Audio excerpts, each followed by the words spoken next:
Hello fellow racers, we are now at the Autodromo Hermanos Rodriguez in Mexico. The Mexican Grand Prix is a 4.3 kilometer motorsport racetrack in Mexico City, in Mexico, named after the racing drivers Ricardo and Pedro Rodriguez. The circuit got its name shortly after it opened when Ricardo Rodriguez died in practice for non-championship 1962 Mexican Grand Prix. Ricardo's brother, Pedro, was also killed behind the wheel 9 years later. However, since 2015, the track has once again hosted the Formula One Mexican Grand Prix, an event it previously hosted in two separate periods on a different layout, the last occasion of which was in 1992. The track has 17 turns, 7 to the left and 10 to the right. It has a lot of high speed and low speed corners, especially in the sector 2, when it comes to the sequence of corners where it can bring a lot of satisfaction.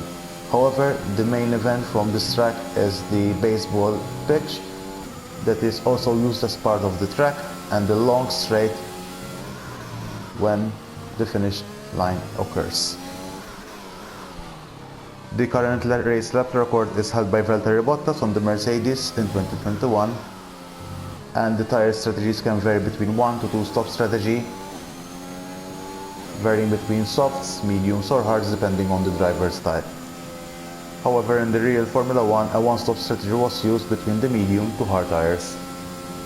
And the latest 2021 winner was that of Max Verstappen in the Red Bull.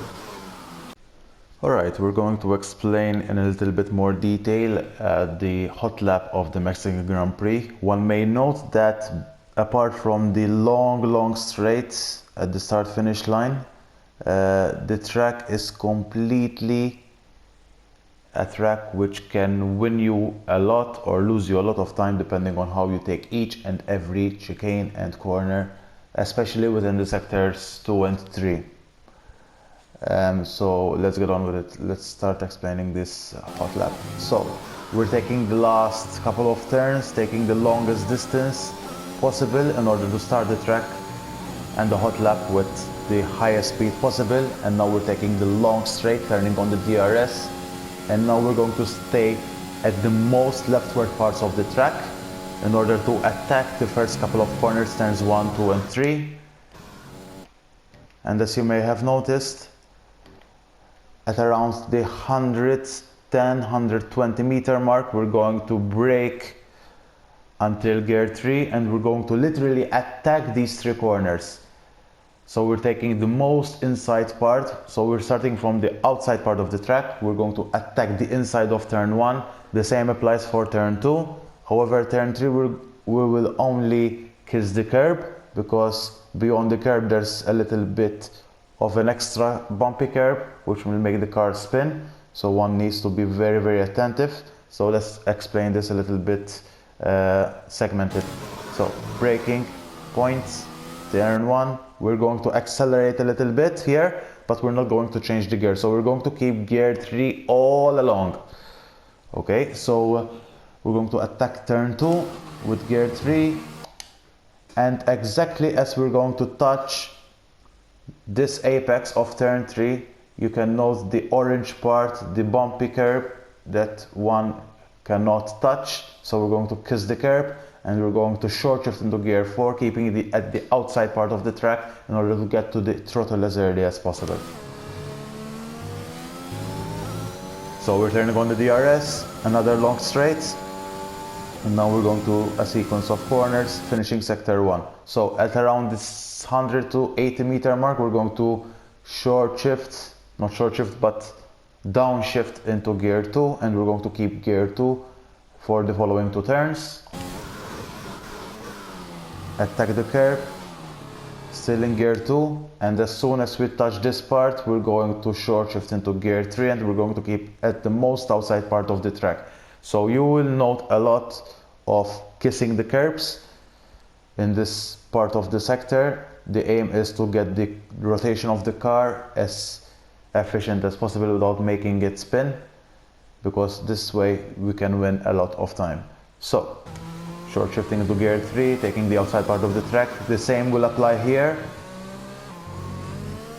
Taking the full throttle, and now we are arriving at a very delicate situation of the track We're still in sector 2, but we have a sequence of corners, left, right, left, right, left, right, and we still need to maintain a lot of speed without making the car spin, without making the car go off track, without making the car crash.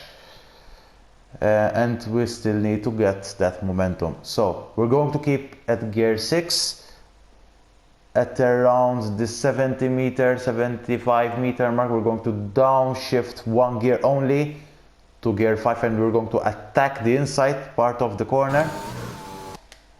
As you have seen, we're going to literally be within the limits, and now we're going to take the inside part of the track, literally mounting the curb, because if we touch the curb here, we're going to spin the car. So here, one neat thing that you need to note is that we are half throttling at the moment. We cannot go full throttle because the car will lose it and spin out. Remember that the sequence of corners will make your tires squeal a lot. But beyond this point, we have upshifted into gear 7. The tires are literally crying for help, but given that we have taken the right momentum, we're going to literally attack these couple of corners as well, as efficient as possible by taking the most inside line, literally mount the curb, not touch the curb, because that will make the car unstable, and the same will apply for the following turn. We're turning on the DRS, and sector 2 is complete. Beyond this point, at the 75 meter mark, we're going to downshift into gear 4, attack the corner by kissing the curb, taking that right hander, and we're going to enter within the baseball pitch, something unique for the Formula 1. Short shifting into gear 5, and beyond this point, we're going to downshift into gear 2, and we're going to literally kiss the curbs, getting into the throttle as early as possible without making the car spin. Here you will notice a lot of understeer, so you will need to literally kiss the curb to get the rotation going. Short shifting into gear 3, short shifting into gear 4, and beyond this point we're going to downshift into gear 2, kiss the curb, and we're going to take the shortest line possible in order to finish the lap. But one needs to note that if you touch the pit stop curbs, it would make the car spin, so you would need to be very, very cautious when attacking the inside line for the last part of the lap. Short shifting into gear 4, gear 5, and there we have it, the hot lap for the Mexican Grand Prix. So there we have it, the hot lap of the Mexican Grand Prix. Let me know if you have any queries. I hope you have enjoyed it as much as I did. It's a very, very nice track, especially in sector 2, when you can mingle with left, right, and you're having to deal with the track limits and the tire temperatures. In the meantime, I'll see you on track.